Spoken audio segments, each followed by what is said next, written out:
j'espère que vous allez bien. Petit rendez-vous mensuel, même s'il y a quelques jours de retard, vous allez pas me taper, vous êtes gentils, je le sais. Je vous retrouve du coup pour cette sortie du mois de décembre, je vais dire une rentrée littéraire, pas spécialement. Surtout que ça va être le mois que je vous ai présenté jusqu'à présent où il y a le moins de sorties qui m'intéressent, le moins de sorties que j'ai sélectionnées. Donc ça, pour nos budgets, franchement, c'est trop cool. Et en plus, ça peut nous permettre d'être un petit peu moins égoïste et un petit peu plus Père Noël. Si vous tombez par ici par hasard, sachez que ma vidéo se découpe toujours de la même manière: les nouveautés, les suites de saga, les poches et tout ce qui est graphique. Depuis le 1er décembre, on peut retrouver aux éditions Plume Blanche Passer la nuit et c'est signé Bastienne Géré. Dans cette histoire, on évolue dans un univers où passer la nuit est très compliqué, l'emprise qu'a la nuit sur le monde bouleverse tout, on est dans un monde clairement apocalyptique et on va du coup suivre dans cet univers une certaine Raven qui va tomber par hasard sur une autre personne, une personne dite magicienne avec certains pouvoirs. Et si cette demoiselle avait le pouvoir de passer la nuit justement. Encore un autre récit fantastique signé par cette maison d'édition que j'aime tout particulièrement. Je suis très curieuse face à ce roman, je trouve le résumé très énigmatique et c'est ce qui a titillé ma curiosité, vous devez vous en douter un petit peu. Le Plume Blanche a, de manière générale, le petit truc pour vous titiller où il faut et pour vous inciter à craquer sur leur roman. Très clairement, j'en ai lu 2 jusqu'à présent, les 2 sont des coups de cœur énormissimes. Donc je pense que je vais continuer à leur faire confiance et finir par acheter ce livre ou peut-être le mettre sur ma wishlist de Noël, qui sait. Une sortie dont je vous ai déjà parlé le mois dernier mais ça a été repoussé du coup en cette date du 3 décembre. Il s'agit du coup de Likabok et c'est signé J.K. Rowling. Je vous avais pas fait de résumé le mois dernier pour diverses raisons que je vous avais évoquées, mais vous êtes quand même plusieurs à me l'avoir demandé en commentaire, donc je vais vous le faire dans cette sortie livresque-ci. On va donc suivre les aventures d'un certain roi Fred qui du coup, comme son nom l'indique, régit une terre et cette terre a toujours été menacée par un monstre qui est Likabog, dont on ne sait rien, dont on n'a pas vraiment vu, mais c'est des on-dit et le peuple du coup n'est vraiment pas rassuré. Donc le roi décide de tout mettre en œuvre pour poursuivre ce monstre et promettre du coup la paix à son peuple. Sauf qu'en se lançant dans cette expédition, eh bien il va peut-être soulever des choses qui étaient calmement endormies et qui ne posaient souci à personne, et il va peut-être voilà, réveiller des petites choses qu'il n'aurait pas dû s'il était tranquillement resté assis dans son trône. Je vais pas refaire le point sur tout le tartentouin qu'on entend sur J.K. Rowling, vous êtes un petit peu au courant. Si vous l'êtes pas, Google est ton ami, tout simplement. Mais je ne sais pas si je découvrirai ou pas ce roman. C'est vrai que la dernière fois j'avais dit non. Mais je ne sais pas parce que c'est vrai que c'est un univers de fantasy, c'est un univers fantastique qui peut me plaire et les Harry Potter, enfin les Harry Potter quoi, c'est quelque chose d'énorme, c'est quelque chose que je ne pourrais pas délaisser malgré les horreurs que peut dire cette femme. Est-ce que du coup ça veut dire que derrière moi je dois me priver d'un univers riche, d'un livre qui pourrait me plaire? Je ne sais pas. Voilà, donc pour l'instant je suis encore un petit peu le cul entre deux chaises, on verra bien ce que ça donne. Mais si vous voulez me dire si vous souhaitez craquer ou pas, bah n'hésitez pas à rebondir comme toujours. Je glisse doucement en date du 7 décembre avec un livre auto-édité, il est signé Marine Métivier et il s'intitule Archibald Twitter, Archéomage, le premier tome.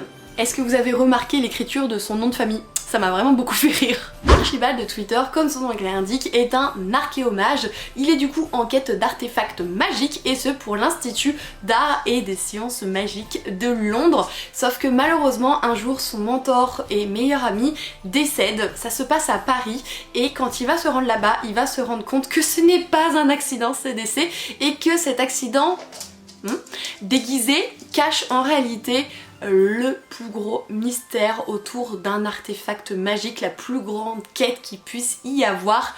Ça a l'air tellement intriguant, oui tout à fait. Je l'ai vu passer en fait sur Instagram, comme quoi ça sert de partager les livres auto-édités, je l'ai vu dans une des personnes que je suis, et là j'ai fait une capture d'écran tout de suite, je me suis dit elle a l'air trop bien, ça se passe tout début du 20e siècle, et vous savez de toute façon que moi je suis vraiment team auto-édité à fond, si je peux les soutenir je le fais, donc il m'intrigue énormément, et en plus on en parle de cette jaquette absolument sublime. Je crois que je vais partir à l'aventure aussi des artefacts magiques. Encore une sortie repoussée et ce jusqu'au 28 décembre, donc on la repense à fond ce coup-ci. Il s'agit du coup d'un récit écrit par Jade River, il s'intitule L'éclat de jour et c'est publié aux éditions NXM Bookmark. Même si je vous l'ai déjà fait le mois dernier, je vais vous reglisser le résumé par ici. On va donc suivre les aventures de Karolinka qui est une gardienne, notamment du monde où vivent les dieux, sauf que elle n'aspire pas du tout à cette vie de gardien, ça ne lui plaît pas du tout, elle rêve de liberté et de vie comme tous les humains, sauf que malheureusement un jour sa meilleure amie va être tuée dans des circonstances très particulières. Elle va donc essayer d'enquêter, surtout que c'est un certain cavalier qui l'a tuée et ces cavaliers naissent justement de la haine et de la colère des autres, donc c'est très bizarre qu'une telle créature ait réussi à franchir les portes et à venir sur notre terre avec un grand T, et en plus de ça il va y avoir un mec qui va venir et qui va un petit peu tout chambouler, qui a des réponses sur trop de trucs.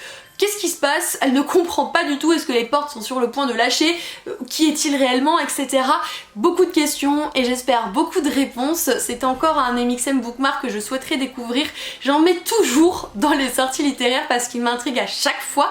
Mais pourtant je n'en ai pas encore lu un du tout, donc j'espère avoir l'occasion un jour tout de même de craquer, de me lancer auprès de cette maison d'édition, parce que c'est vrai que celui-là il a l'air assez intriguant quelque part et j'ai l'impression qu'il a des petites pointes de d'autres livres qu'on peut tous connaître ou pas. En tout cas le côté scénario qui nous dit je ne suis pas comme les autres, je veux vivre pourtant comme les autres, et bien ça c'est peut-être beaucoup utilisé et c'est pour ça que moi ça me fait penser à quelque chose où je n'arrive pas à mettre le doigt dessus évidemment, mais pourtant c'est quelque chose qui m'intrigue toujours autant. Je vous propose de switcher directement avec les suites de saga, et oui il n'y avait pas beaucoup de nouveautés que j'ai sélectionnées ce mois-ci, et là le 1er décembre, donc c'est déjà sorti, il y a les suites de saga dont j'ai le premier tome et que je n'ai pas encore lu, il y a même eu un tome 1.5, il s'agit du coup des Ombres d'Édimbourg et c'est signé Anna Lyra, un livre encore une fois auto-édité. Dans cette histoire on va suivre Emily, une jeune londonienne qui vit à Édimbourg en Écosse. Jusque là, tout va bien, sauf qu'elle est comme vous et moi, elle vit dans un monde tout à fait normal et banal, elle ne croit pas aux fantômes, aux revenants, etc. etc. Sauf que finalement, il va y avoir quelque chose à son 20e anniversaire qui fait qu'un certain monde va se révéler à elle, et notamment le fait que l'entremonde est en danger. Et l'entremonde, c'est justement, comme son nom l'indique, le monde entre les humains et tout le côté chaotique qu'on ne veut absolument pas réveiller. Et Emily ne va pas avoir d'autre choix finalement que de tout faire pour protéger cet entremonde et pour ne pas que les ombres viennent du coup sur Terre, tout simplement. Joyeux anniversaire Emily. C'est vrai que ça fait aussi penser quelque part ici à The Mortal Instrument, où on a un petit peu le même pitch de départ, un certain anniversaire, le monde qui se révèle à elle, etc. etc. Mais j'aime trop ce genre de pitch, ça me plaît vraiment beaucoup. Il y a quand même des notes assez bonnes, notamment sur Livre Addict. Vous savez que moi je suis une grande fervente du coup de ce site, c'est dommage d'ailleurs qu'il n'y ait pas d'application mobile, ce serait tellement bien. Enfin bref, je vais pas m'égarer, mais c'est vrai que ça m'a beaucoup intrigué ce côté Écosse et ce côté bien sûr fantastique avec ce monde qui se révèle, etc.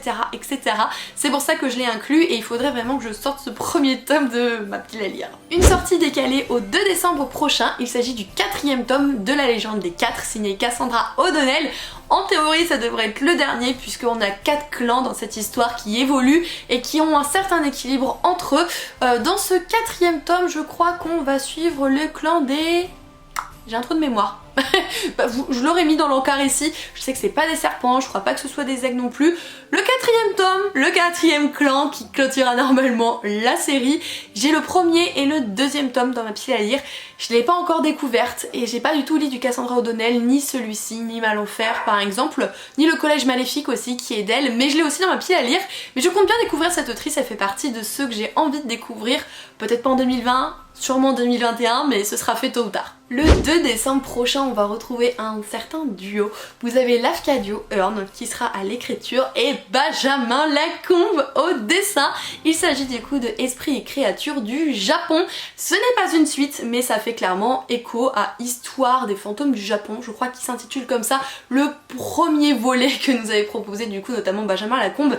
J'ai pas le premier et je veux le premier et je veux celui-ci également. Le côté Japon, ça m'intéresse énormément, vous le savez, je suis vraiment passionnée par tout ce qui est ce continent asiatique et les japonais entre autres. Et à côté de ça, enfin les illustrations quoi, c'est du Benjamin Lacombe, on le sait tous. Je n'ai pas non plus encore acheté La Famille Appenzell qui est une de ses dernières sorties avec Bambi qui l'a fait et un autre, je crois que c'est L'Île au Trésor. Mais là ce coup-ci on va pouvoir le retrouver du coup aux éditions Soleil dans la collection Métamorphose et je suis tellement impatiente au moins de pouvoir le feuilleter. Franchement, c'est toujours un régal pour les yeux ces ouvrages-là. Là, je vous avoue, j'ai un grand doute. Je sais pas si c'est une sortie repoussée ou non. Peu importe, vous serez content de retrouver du coup le 3 décembre prochain le 3e tome de la saga Le Gang des Prodiges. C'est signé Marissa Meyer et c'est publié aux éditions Pocket Jeunesse. On vit dans un univers où il y a des super gentils et des super vilains. Les super gentils sont appelés du coup les renégats et ils ont disséminé tous les super vilains. Sauf que au bout d'un certain moment, vous avez une des rescapées des super vilains, une certaine demoiselle qui veut à tout prix se venger de la mort de ses parents par ces renégats et qui décide du coup de s'infiltrer dans le coron des super gentils et elle veut essayer d'espionner au possible pour après prendre parti de la situation et faire ce qu'elle souhaite, n'est-ce pas? Sauf que finalement elle va se lier d'amitié avec un certain jeune homme assez important dans cet univers des renégats et apparemment toutes ses convictions vont être remises en cause. Voilà, c'est vrai que je ne connaissais pas du tout ce livre et là en le cherchant et en lisant le résumé pour vous en parler, et bien je crois que je vais mettre le premier tome carrément dans ma wishlist. Ça a l'air beaucoup trop bien. J'ai pas encore eu l'occasion de lire Cinder, le premier tome des Chroniques Lunaires que m'avait très gentiment envoyé Alison, mais je suis très intriguée par cet univers-ci. C'est vrai que le côté peut-être super gentil, super vilain, bon bof bof ça fait très comics et c'est pas quelque chose qui m'intéresse, mais par contre le côté infiltration, le côté espionnage avec les relations qui se lient et en plus de ça les points de vue qui changent, alors ça par contre je signe. Le 9 décembre prochain, on a une suite de sagas signée Laurane Donner et il s'agit du coup de Hybride, le 11e tome, 12e tome, 12e que je me dise pas de bêtises. Et c'est publié aux éditions Milady. La particularité de cette saga, donc comme vous le constatez, c'est que c'est un côté hybride avec des expériences pharmaceutiques qu'il a eu, mêlant l'ADN humain avec celui de différents animaux. Et en fait, chaque tome est dédié à un couple, à une relation. Et là, on atterrit sur la 12e relation, donc assez suspense, assez mystérieux. C'est une saga que chérit tout particulièrement une de mes très bonnes amies, donc je me suis dit que j'allais penser à elle et la glisser dans cette vidéo aussi. Puis en plus, si ça peut vous intéresser, on sait jamais. Toujours durant cette même date du 9 décembre, on continue avec un 3e tome signé Eiko Kadono. Il s'agit de Kiki la petite sorcière, publié aux éditions Inis. J'ai lu le tome 1, j'ai le tome 2 dans ma pile à lire et en fervente admiratrice des éditions des studios Ghibli, pardon, pas des éditions, des studios Ghibli et du travail notamment de Hayao Miyazaki, même si j'aime tout particulièrement aussi Isao Takahata. Kiki la petite sorcière n'est peut-être pas mon Ghibli favori, mais il est reposant et il est assez mythique et emblématique de ce studio. Et il faut savoir que cette idée ne vient pas du petit cerveau, si je puis dire, de Hayao Miyazaki, mais il a été emprunté par l'œuvre originale de Eiko. Et là, on va pouvoir du coup découvrir le 3e tome. Il faut savoir que pour le film d'animation, il ne correspond qu'au premier tome en réalité. Et du coup, c'est une saga en 6 tomes. J'ai demandé à la maison d'édition parce que je voulais savoir combien il y en a à avoir, donc il y en a 6. Et du coup, tout ce qui est après le 1, si vous avez vu le film d'animation, et ben c'est de l'inédit et c'est la suite en fait, puisque comme je vous l'ai dit, Hayao Miyazaki ne s'est concentré que sur le premier tome pour faire son film d'animation. On bascule d'une journée et du coup on est en date du 10 décembre. Vous avez la partie 2 premier tome de Surnaturel, qui est un livre publié aux éditions Inceptio et c'est signé LJ Swan. Non, j'ai pas triché, j'ai pas regardé mes notes, c'est pas vrai. Dans cette histoire, on va suivre Evalina qui est dévastée puisqu'en fait sa famille a péri dans des circonstances tragiques et épouvantables. Elle a été sauvée in extremis des flammes par un certain surnaturel. Il n'appartient pas à ce monde, ce surnaturel, et il va donc l'emmener dans le sien et elle va avoir certaines missions, comme par exemple sauver ce monde, entre autres. Hein, ce n'est que quelque chose de bateau et d'aisé à faire, n'est-ce pas? Mais à côté de ça, elle va avoir un surnaturel qui va tout le temps hanter son esprit. Elle va avoir une certaine adoration pour le chaos. Il va y avoir des choses bizarres qui vont se passer en elle et elle n'arrive pas à comprendre qui elle est, qui est cette démon, qu'est-ce que c'est que tout ça, qu'est-ce qui régit ce monde, pourquoi il est en péril, etc. Il y a beaucoup de questions qui vont se poser à elle suite à cette tragédie. Elle va devoir devenir forte, combative, elle est une survivante et elle va devoir faire avec, tout simplement. Je n'ai pas du tout encore lu cette saga, même si elle m'intrigue énormément. Vous le savez, pour l'instant chez Inceptio, je me concentre sur les Arcanes d'Emera, dont j'ai glissé le deuxième tome du coup dans ma pile à lire du Cold Winter Challenge. Mais Surnaturel fait partie des sagas sur lesquelles j'ai mis une grosse croix et sur lesquelles je compte bien après embêter directement Ophélie des éditions Inceptio pour lui demander du coup cette saga. Il faut savoir qu'actuellement vous avez du coup déjà 2 tomes qui sont parus, puisque le premier tome se divise en 2 parties, donc en 2 romans, et visiblement le deuxième tome ce sera la même chose. Pour terminer le mois de décembre et ses suites de saga, vous allez avoir le tome 2 du Pacte d'Emma, c'est signé Neil Gaiman et ce sera publié aux éditions Albin Michel.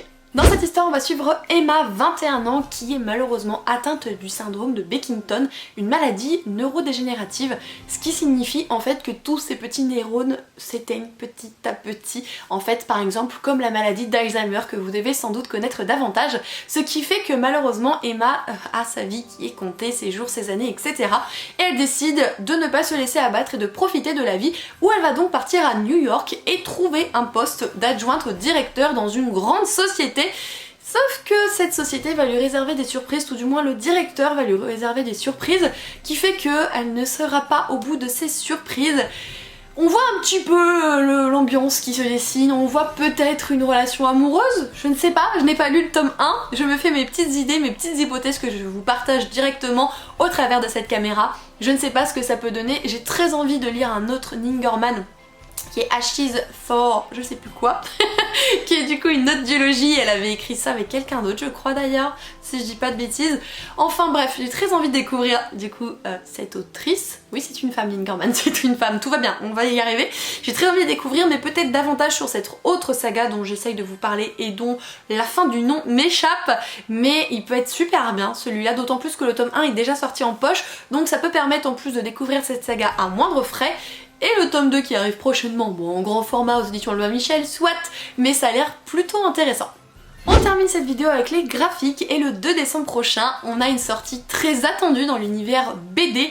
Il s'agit du coup de Lou, la suite de la saga Lou. Donc c'est Lou Sonata exactement, donc on va la suivre dans ses aventures et dans un univers où elle a grandi, elle est devenue étudiante et c'est vrai que beaucoup ont grandi avec Lou, moi pas, donc je ne suis pas dans cet engouement de oh trop bien des années après, ma série préférée quand j'étais petite, non, moi c'est pas le cas, mais c'est vrai que ça peut m'intriguer, pourquoi pas, sur la saga initiale de Lou, on ne sait jamais, mais au moins vous avez l'information. Oh et puis c'est signé Julien Nil, autant que je vous dise quand même l'auteur. Le 3 décembre, on va découvrir le 8e tome de la saga de Takuto Kashiki. Elle s'intitule Minuscule et elle sera publiée aux éditions Komiku. En termes de synopsis, c'est assez simple, on va suivre du coup 2 êtres qui ne mesurent pas plus de 9 petits centimètres et on va suivre leurs aventures, leur évolution et tout leur petit univers vu justement du point de vue de petits personnages qui montent à dos de scarabées, etc. etc. J'ai le premier tome dans ma pile à lire, c'est une saga qui m'a beaucoup intriguée, qui a titillé ma curiosité puisque j'aime beaucoup tout cet univers où on est plus petit. Je n'ai jamais lu par exemple Arthur et les Minimoys, mais c'est vrai que j'ai beaucoup aimé en tout cas les adaptations cinématographiques, donc pourquoi pas découvrir encore une fois un univers tout petit, tout comme Arrietty par exemple, pour continuer avec les adaptations cinématographiques. Donc là par contre c'est plutôt asiatique et c'est signé par le studio Ghibli, mais il n'empêche que j'aime beaucoup les univers où c'est tout petit, puisque plus c'est petit, plus c'est mignon. Pourquoi pas apprendre sa petite dose de mignonitude. Toujours aux éditions Komiku, on va pouvoir retrouver un manga.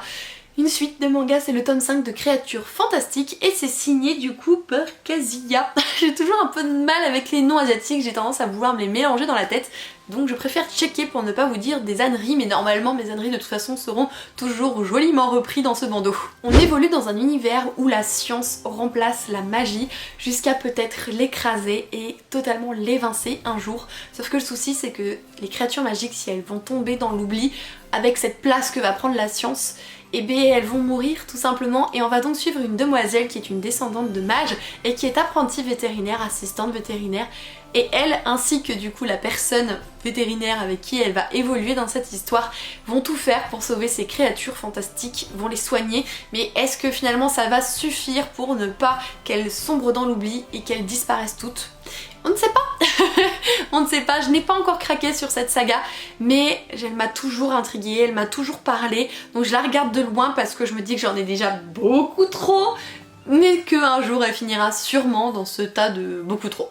Toujours en cette même date, on va pouvoir découvrir le tome 11 de la saga signée Ri Haruga. Il s'agit du coup de Perfect World et c'est publié aux éditions Akata.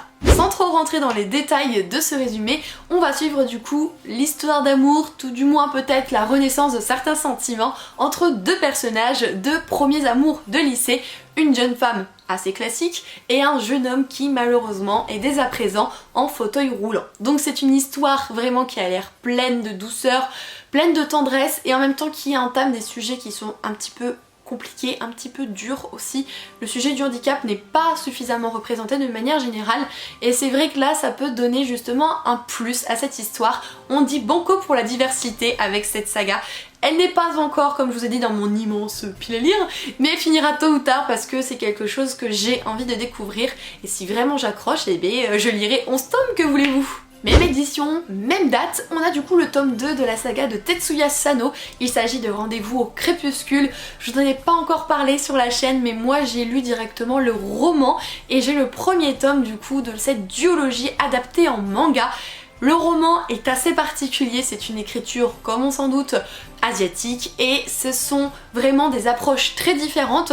Je ne sais pas ce que ça vaut du coup en termes de manga et je vous reparle du roman très bientôt, mais je sais que je vais lire ce premier tome, bon, déjà parce que je l'ai et secondement parce que c'est un service de presse tout simplement, mais c'est vrai que cette histoire a quelque chose de très particulier qui a su me toucher.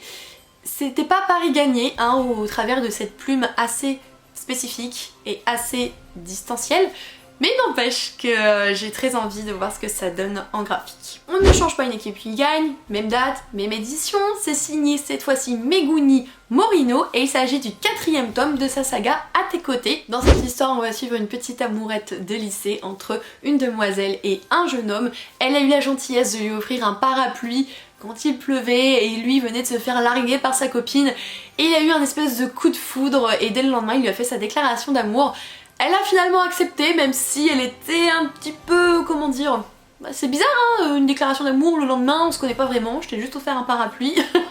Mais bon, que voulez-vous, c'est souvent comme ça d'ailleurs dans le continent asiatique, on fonctionne par déclaration d'amour, on déclare ses sentiments, c'est pas quelque chose qui se fait progressivement et c'est assez étonnant d'ailleurs, c'est quelque chose qui m'amuse beaucoup de manière générale, surtout dans les films d'animation que je regarde notamment. Et c'est vrai que cette petite relation a l'air toute mignonne, toute choupinette et apparemment il y aurait quelque chose autour du destin aussi qui s'y mêlerait. Ça a l'air super intéressant, j'ai déjà vu les graphiques directement du coup en librairie. J'ai beaucoup aimé aussi, mais comme toujours, j'en ai trop. Je verrai ça plus tard, mais il fallait que je vous le dise parce que c'est vraiment une saga qui a l'air toute choupinette. Une sortie qui m'emballe énormément, c'est signé Kira Yukishiro. C'est le 3e tome de la saga Scarlet Soul. On va du coup pouvoir la retrouver aux éditions H2T. J'ai lu les 2 premiers tomes et qu'est-ce que j'aime cette saga d'amour, mais vraiment, les dessins sont incroyables. C'est juste magnifique et c'est une très belle histoire. On vit dans un univers où les exorcistes ont repoussé du coup les démons derrière la barrière et depuis des générations, ils doivent du coup veiller à la protection de cette barrière. On va suivre en fait 2 jeunes demoiselles, 2 sœurs qui sont les héritiers des plus puissants exorcistes et qui possèdent notamment l'épée des sans-âmes nommée Itaken qui protège cette fameuse barrière, sauf qu'un jour l'épée va réagir bizarrement et on va rapporter certains massacres auprès des 2 sœurs. Donc il va y avoir une énorme quête qui va commencer, une quête qui va être particulière. J'allais vous dire le mot mais non, je ne vais pas le dire parce que j'ai très envie que vous la découvriez de vous-même. De toute façon les éditions H2T de manière générale à chaque fois avec moi ça marche et cette saga, mais je l'attends vraiment comme le Messie à chaque fois. Mon seul bémol c'est qu'il n'y a qu'un tome par an, donc oui ça fait 3 ans que à chaque fois je suis là genre je veux la suite et elle arrive très bientôt pour mon plus grand bonheur. Bon cette fois-ci vous m'excuserez l'anti-sèche hein, mais j'en ai vraiment besoin. Donc je peux vous dire qu'on va retrouver le 4 décembre prochain le 8e tome de la saga Bloom Into You. C'est publié aux éditions Kana et c'est signé du coup Nio Nakatani. Dans cette histoire, on va suivre les aventures notamment de Yu qui n'arrive pas à parler sentiments et surtout qui n'éprouve pas de sentiments pour quelqu'un d'autre alors que c'est ce qui passionne très clairement les jeunes filles de son âge. Elle ne parle que de ça, c'est ses amies, sauf que elle, elle se sent pas trop là-dedans quoi. Et un jour, il va falloir qu'elle choisisse notamment son activité scolaire ou extrascolaire, c'est un petit peu particulier là-bas. Et elle va à ce moment-là surprendre une intime confidence, une intime révélation de sentiments entre un jeune homme et une demoiselle. Sauf que cette demoiselle, en fait, comme elle, reste de marbre face à ça, enfin, elle ne comprend pas non plus, elle n'a pas d'attirance pour quelqu'un, et elle reste totalement imperturbable face à cette déclaration d'amour. Donc on a affaire à deux personnes qui ne ressentent pas de sentiments, et après il y a écrit quoique. Donc je me demande si on n'a pas une petite romance qui se dessine entre deux demoiselles, du coup une romance FF. J'en ai pas encore lu, mais c'est vrai que comme j'aime beaucoup les romances entre deux hommes, pourquoi pas entre deux femmes, ça peut très bien le faire. On en est déjà au 8e tome, donc il faudra que je me dépêche avec toutes ces sagas que j'ai envie de découvrir et que je peux pas parce que j'en ai trop, mais en même temps elles continuent d'avancer. Je vais me retrouver à crouler sur les mangas, ça va être très compliqué. Toujours avec mon ami Anti-Sèche, on vous retrouve du coup pour le 9 décembre prochain. Vous allez avoir le tome 3 de la saga Call the Game qui va sortir. C'est publié aux éditions Kaze et c'est signé Kaneyoshi Izumi. Dans cette histoire, on va suivre Alna, une jeune princesse qui malheureusement va être promise au roi du pays voisin. Ils n'ont pas d'autre choix, sauf que son père ne veut pas qu'elle parte et il trouve du coup une solution pour essayer de protéger au mieux sa fille, c'est qu'elle intervertisse sa place avec sa servante. Donc en fait sa servante va devenir la princesse et la princesse va se faire passer pour la servante. Sauf que dans cette cour, il y a 5 autres prétendantes au trône, 5 autres prétendantes à devenir épouses du roi.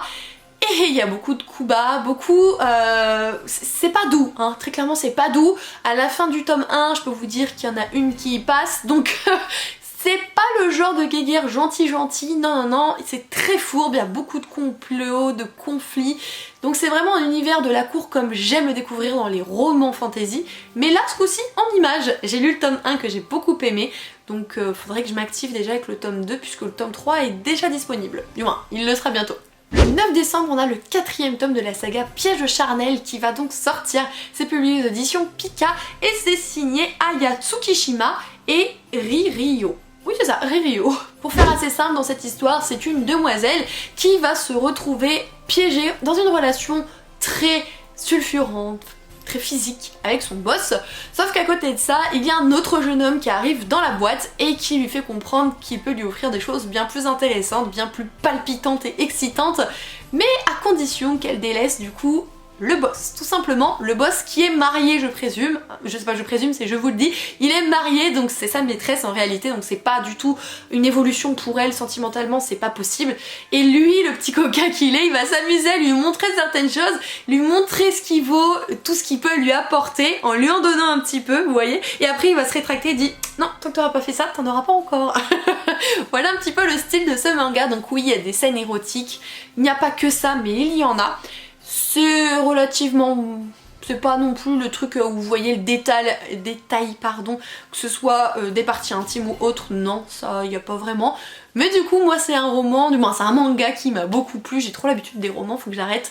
Et je suis un petit peu en retard, j'ai lu les 2 premiers tomes si je dis pas de bêtises, mais j'ai pas lu le 3 et là il y a le 4 qui s'amène. Le 9 décembre prochain on a une suite de bande dessinée qui va sortir, elle s'intitule Lulu et Nelson, c'est le 2e tome, c'est publié aux éditions Soleil dans la collection Métamorphose et en fait vous avez un trio de personnages, il s'agit du coup de Jean-Marie Aumont, Charlotte Gérard et Aurélie Néré. Je pense que vous connaissez surtout Aurélie Néré notamment pour les carnets de cerises, et bien on la retrouve dans cette bande dessinée et là le 2e tome arrive très rapidement donc je suis contente, j'ai pas encore craqué pour cette bande dessinée bien qu'elle m'attire tout simplement parce que de base il y a un magnifique lion blanc sur la couverture et ça me suffit amplement. Encore le 9 décembre, encore une suite de saga, on a le tome 17 de la saga The Promised Neverland, signé Posuka Demisu, et notamment aussi vous avez Kayu Shirai que j'omis à chaque fois de dire plutôt à l'écriture. C'est une saga que je chéris tout particulièrement, si vous ne le savez pas, c'est celle qui m'a fait plonger dans l'univers livresque, puisque j'ai commencé surtout avec les mangas et avec cette saga sur laquelle je suis actuellement en retard. Voilà, j'en suis au tome 12 et il y a le 17 qui s'amène, youpi. Au moins je vais pouvoir en enchaîner quelques-uns et ça c'est plutôt cool puisque c'est toujours la frustration quand d'autres ne viennent pas. Et si vous vous demandez ce que c'est The Promised Neverland, je vais pas vous en faire un résumé, je l'ai déjà fait beaucoup de fois et on le retrouve partout de toute façon, mais il faut savoir que c'est un ovni en termes de manga. il n'y en a pas deux comme lui, c'est tout ce que je peux vous dire. Et bien voilà les Kimichou, cette fois-ci j'ai terminé de vous citer les sorties que j'ai repérées du mois de décembre. Comme elles étaient bien moins nombreuses ce mois-ci, j'ai pu vous faire davantage de résumés, notamment pour les suites et pour les mangas. Comme ça vous contextualise un petit peu plus le livre et ça peut vous permettre de savoir tout de suite si oui ou non il vous intrigue. Vous avez toujours tous les liens en barre d'informations de tous les livres, comme ça vous pouvez les retrouver plus aisément et prendre les références si besoin est. N'hésitez pas à me dire qu'est-ce que vous avez repéré, s'il y en a d'autres que j'ai loupés. Comme toujours, balancez-moi les noms des titres en barre d'informations. Même si j'essaye de tous les repérer, ou tout du moins je fais mon maximum, et bien mon radar n'est pas infaillible, tout simplement. D'ici là les Kimichou, je vous souhaite de passer une excellente journée, de très belles lectures. On se retrouve du coup très bientôt dans une nouvelle vidéo. Ciao ciao!